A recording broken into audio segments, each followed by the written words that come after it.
to What's the Next Step with me, Sarah Harper. I'm here each week with a guest as they share their life and work stories with me. Please do join us.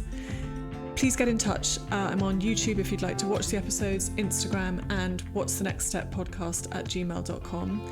And please also subscribe, it makes a huge difference. Thank you. Today we're joined by Lisa Tiesteel. She is a self-made chef.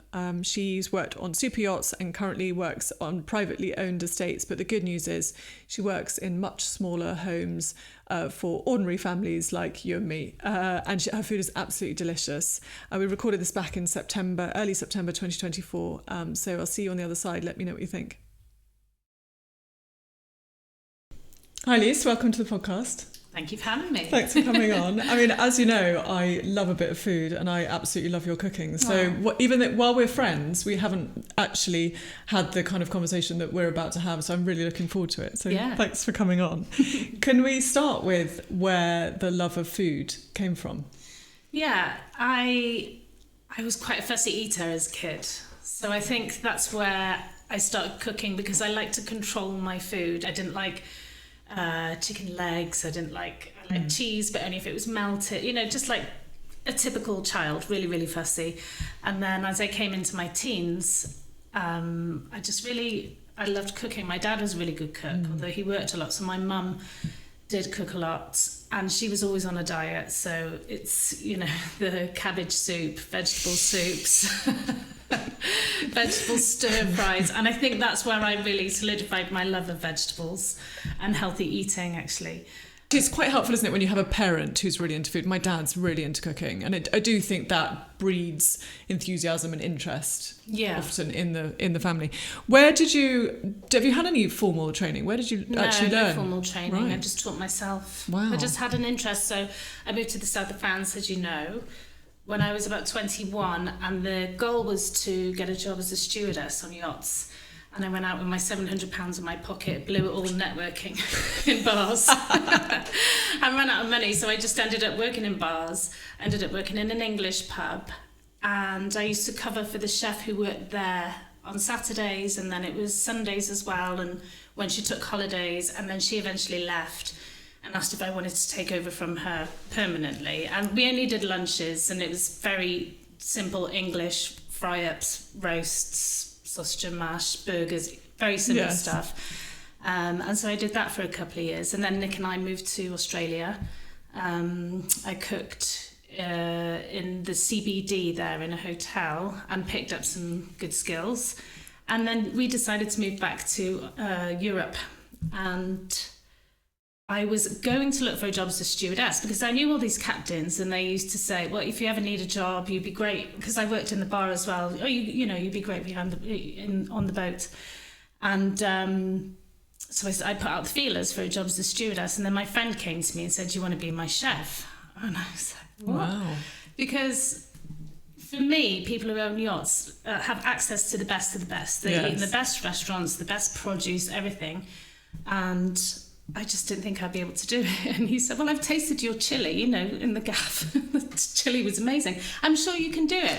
Wow. So that was nice because I didn't feel like he really talked me into it. So it put me in quite a nice position. But if that doesn't help when you're worrying about what you're going to cook for these people, I was incredibly nervous. Well, I bet you were nervous. I mean, that's quite a catapult into quite a stressful job. I mean, have you seen Below Deck? I watched a bit last night. Did you? In preparation for this? Have you never seen it? No. I've seen a clip before and I thought, oh God, I rolled my eyes and I thought I just can't. And then I watched a couple yesterday. And? What do you think? Well, I started getting, I was a bit triggered when I saw the chief stew and the chef. I could see where their relationship was going because they weren't on the same page. And I thought, oh God, thank God I don't have to deal with that anymore. So is it like that? Yeah, it can be. I've worked with lots of amazing chief stewardesses, and I've worked with some that are just, it's my way or the highway. Right. And you have to find a compromise. On my last boat, for example, I was there for 4 or 5 seasons, and I knew the family really well, and they liked me. They told me that they liked me. They were very straight about what they ate on board, because they did go to all the fancy restaurants, but when they were on board, they had a repertoire that was quite simple: ratatouille, spicy rice, fish done a certain way, these sort of things, prawns cooked a certain way.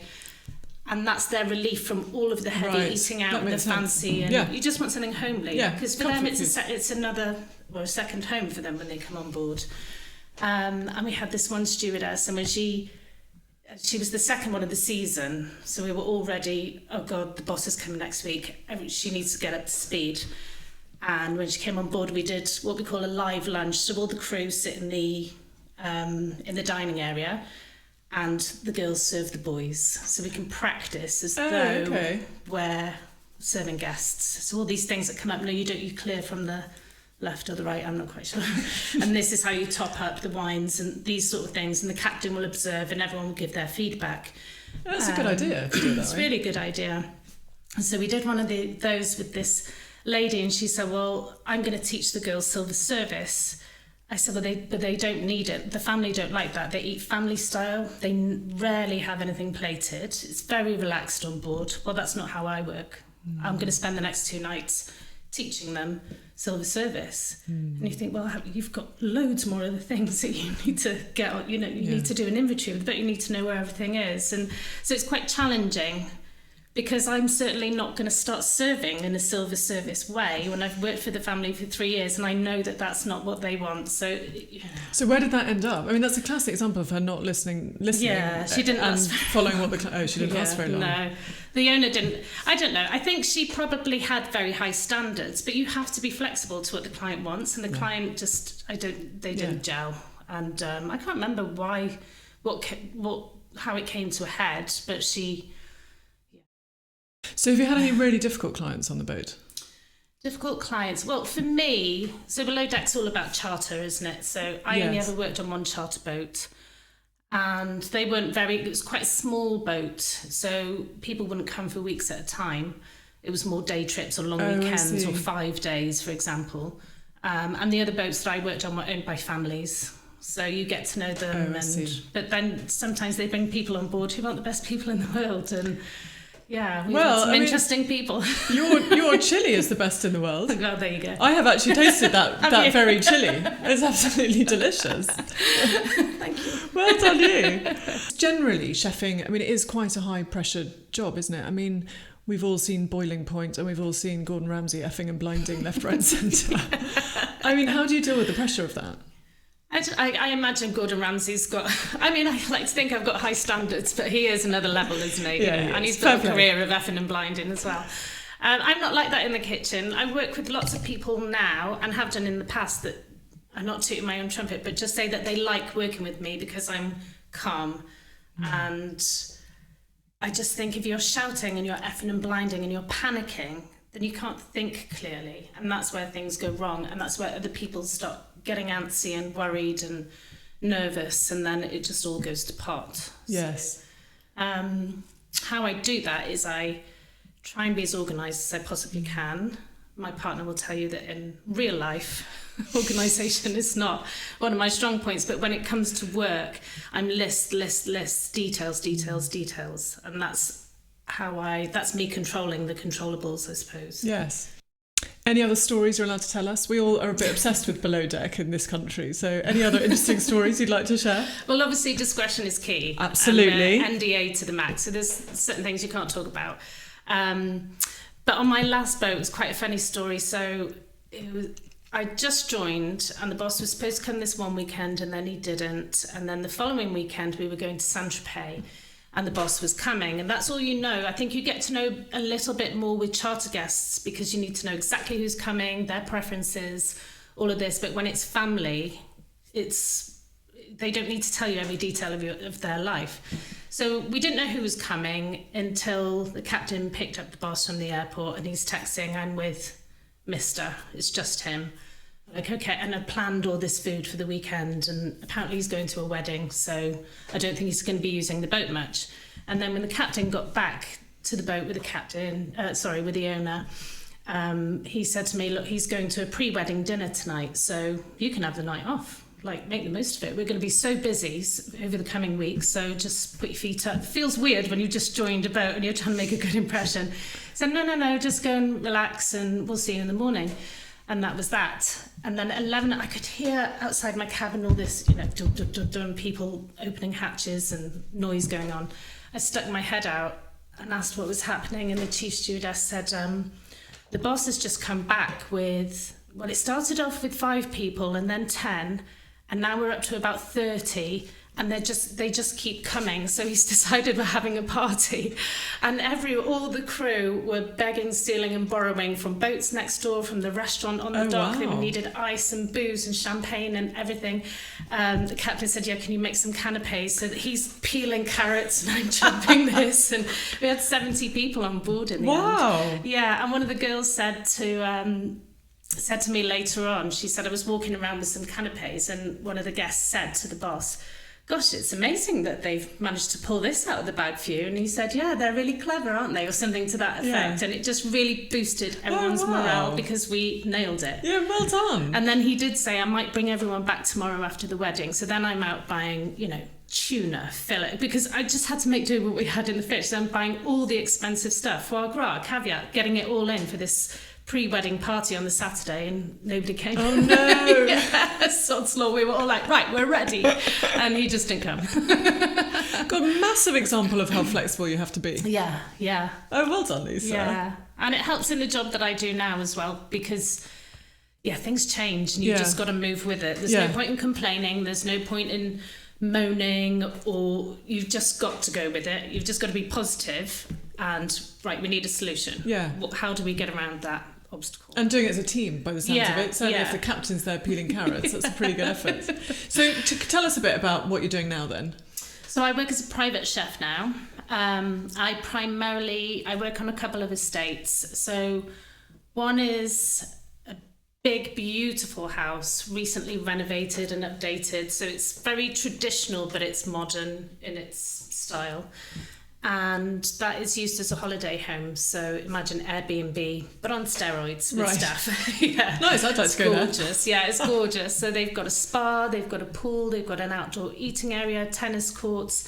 It's surrounded, I don't know how many hundreds or thousands of acres it's surrounded by. So it's really private and secluded. So I do holiday stays there in the summer. And in the winter they do, so starting this week, they are starting to do pheasant shooting and partridge shooting. So how that looks is that the guests will arrive at 6 p.m. It's all very formal. They'll arrive at 6 p.m. They'll settle into their rooms. We start canapes at 7 or 8 usually, depending what time they want to eat. And then dinner's 8 or 9 o'clock. 3 courses plus a cheese board. Then they drink too much, they all go to bed, and then they wake up hungry in the morning, fry up, they're out the door, shooting.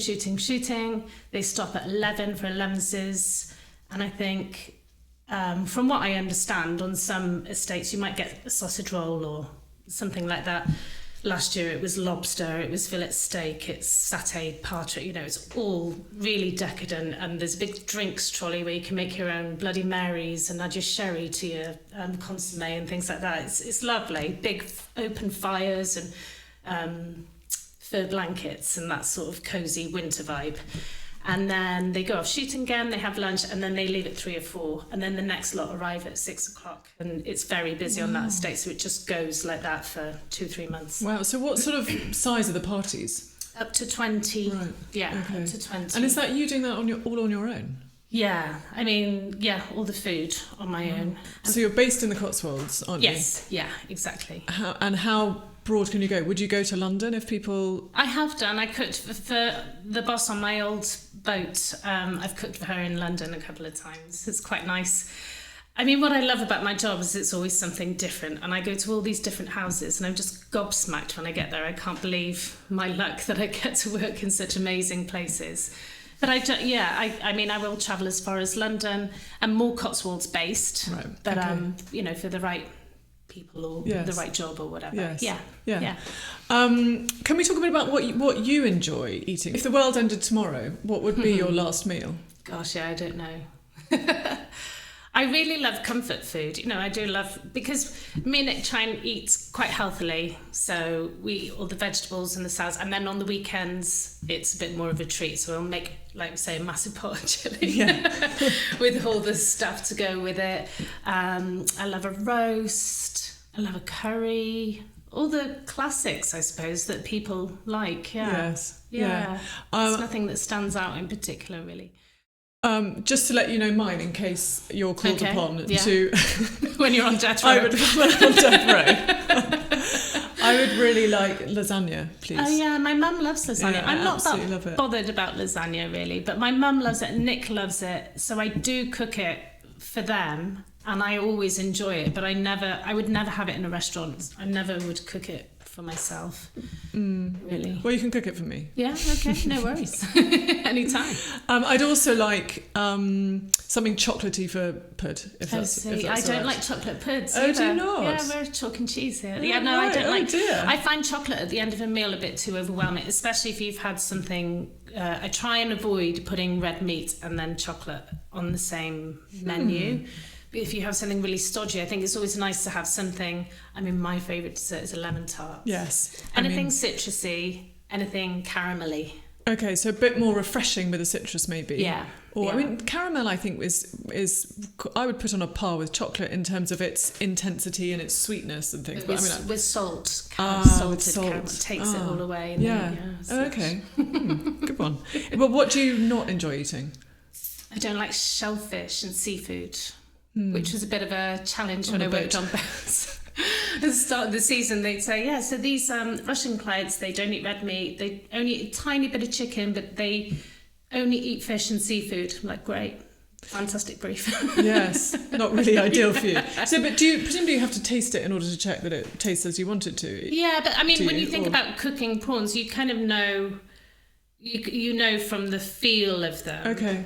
I don't think every chef that's sending out a dish of prawns is tasting a whole prawn each time. Okay. With experience, you kind of know when it's done. Yes. Yeah. Okay. How important is it to use fresh, good quality ingredients? Yeah, I love it.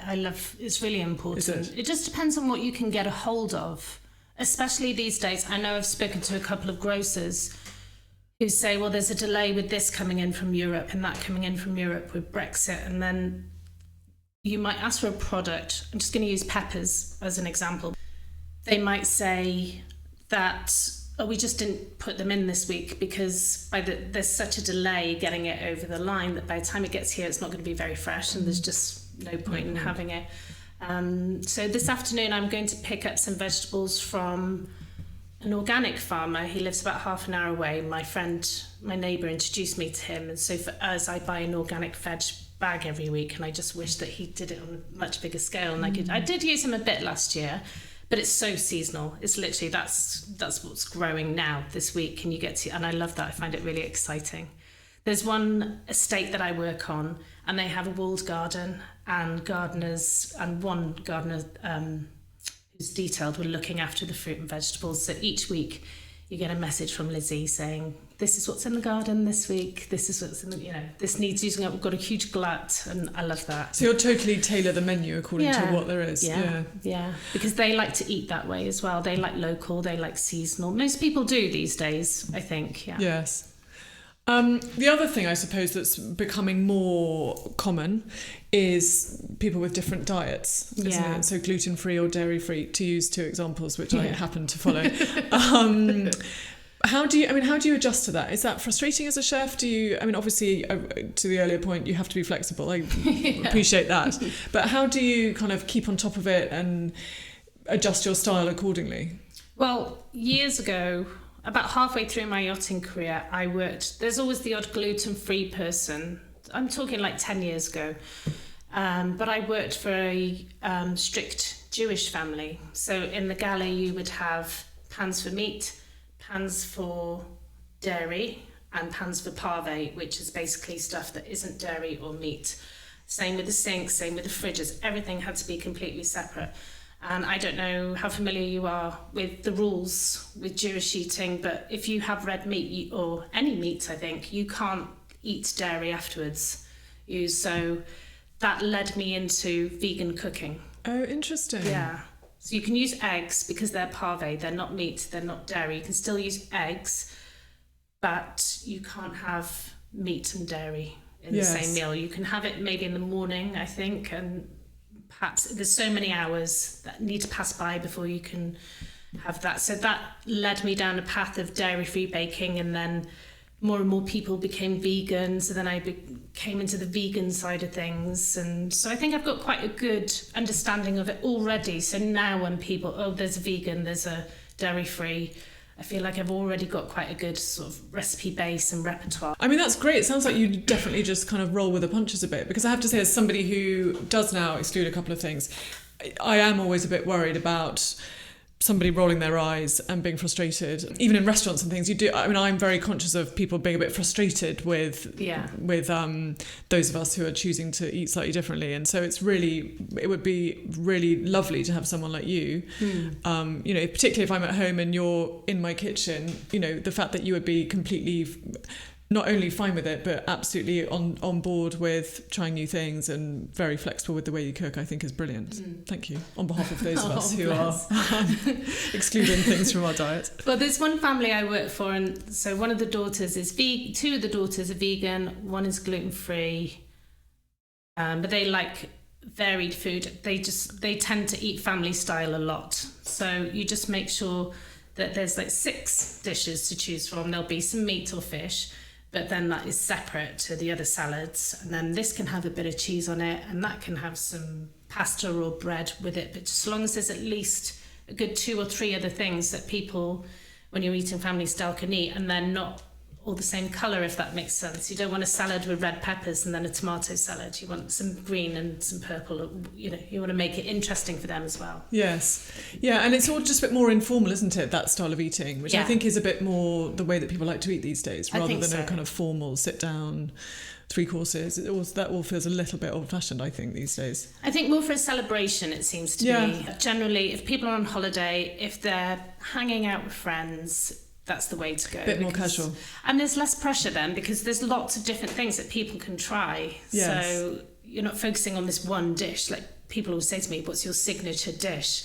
Chefs hate that because you're just narrowing it down to maybe 3 or 4 things on a plate. And I just love a table full of food, plentiful, full of colour. Like, such a feeder. You are such a feeder. I get it from my parents, I get it from my grandparents. I just can't help myself. Yeah, well, we all really appreciate it. What kitchen implements would you say you can't do without? When I go to a job, I take everything with me. I mean, everything. I've got a checklist as long as my arm. Actually, I spoke to a chef who works on an estate yesterday. He's the main chef there, and I said, can we please just have a decent whisk? I'm sick of having to bring my whisk in. And you think, well, you go to someone's house and you think, well, surely they'll have a chopping board, or surely they'll have a mixing bowl. And no, people just, and some people, they're holiday homes, they don't. They just have basic things for people to bring a bit of pizza back and whip up a salad or something like that.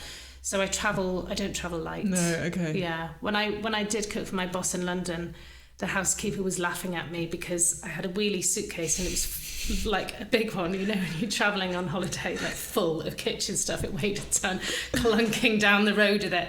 And she's got most things. I did help set up her kitchen, actually, but it'd been such a long time I couldn't remember. And I thought, well, she might not have a spatula, she might not have a piping bags, and little chefy things that I definitely need to take with me, to make things fancy.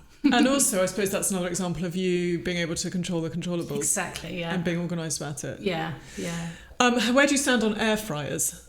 My mum loves hers. I've only cooked in it twice. And people rave about how you don't have to put oil and things on it, but I lathered it in olive oil and herbs, and then I put it in. I told my sister, she said, well, you don't need to put oil in it, but I love olive oil, and I put it on everything. But it came out nice. My mum loves it. Yeah, I've got an air fryer, which I use quite a lot, actually. Yeah, it seems so convenient. It's quick. Yeah. That's why I like it. And mum's on her own, so she quite likes a bit of fresh bread most days. So she buys those tiny baguettes and 5 minutes. You wouldn't put the oven on for that, would you? It's got to bake for 10 minutes, got to heat up for half an hour or whatever it is. Yes. Yeah, she loves it. They can be quite good. I think they've been a good invention. Oh, thanks so much for coming on, Lisa. I'm very lucky because you've actually made me lunch for today, haven't you? What are we having? Chili. Oh, no jokes. Oh, no. No, I'm in chili. I got really excited. It better be almost as good. So I've made us some roast pumpkin. Oh, nice. And we've got a chicken breast, which I've coated. I'm obsessed. I found a recipe for a charcoal and rose petal dukkha recently. So dukkha is a blend of nuts and spices usually, and seeds, and you sort of blitz up. You can put it all over all different sorts of things, a bit like za'atar, that sort of spice blend they use a lot. Ottolenghi might chuck it and everything, that sort of thing. But this one's got charcoal and rose petals in it, and it just looks really pretty, but it tastes amazing as well. I've been putting it on absolutely everything. Oh, so wow. I'm going to put a recipe on my website soon, and Insta. So I've coated the chicken in that. It looks quite dramatic because it's really black. Oh, okay. So I've coated the chicken in that. We can have some salad, and with my veg bag last week, I made some carrot top pesto with pistachios and preserved lemon. Oh, delicious. That's what we're having. Oh my God, what a treat. Thank you so much. You're welcome. Thank you. Anyway, it's been a real pleasure. Thank you very much. And good luck with your growing business here in the Cotswolds. Thank you. So lunch was absolutely delicious, I can confirm that. The charcoal was very good, and by the way, also really good for you. It's very good for your kidneys and cholesterol, apparently, so one to look out for. The other thing that we had on the plate was some kimchi. I don't know if you've jumped on the kimchi bandwagon yet, but she doesn't actually make her own because her partner, Nick, finds the smell too overwhelming, and if I'm really honest, I'm with him on that. It's definitely not for the faint-hearted. So she buys it, and the one that we had today was absolutely delicious. It was a pineapple and turmeric sauerkraut. I'll put it on the show notes, the particular brand, because I will definitely be buying it. It was really, really good. It was delicious, and I can't honestly tell you enough about how good Lisa's food is. I'm lucky enough to have eaten out in many good restaurants and had delicious food, so I would really, really highly recommend Lisa. And the thing to bear in mind is that it's not actually unreasonable. By the time you've paid for food and alcohol out and the travel there and back and the babysitter or whatever it may be, it actually works out quite reasonable sometimes to get a chef in. So I highly encourage you to think about having Lisa in for a special treat or a family occasion or whatever you fancy. And also she's just so lovely, and she's very good to have in your kitchen and share the space with. She's not intrusive at all, and she's just really, really a joy to have around. So please do get in touch with her. I'll put the kimchi as well as her website and her Instagram account on show notes. She also has some great recipes and things, as well as really delicious looking food. I think she's a photographer as well as a chef, and so her food looks absolutely phenomenal. So please do enjoy. That's it for this week, and look forward to seeing you next week. Thanks for listening.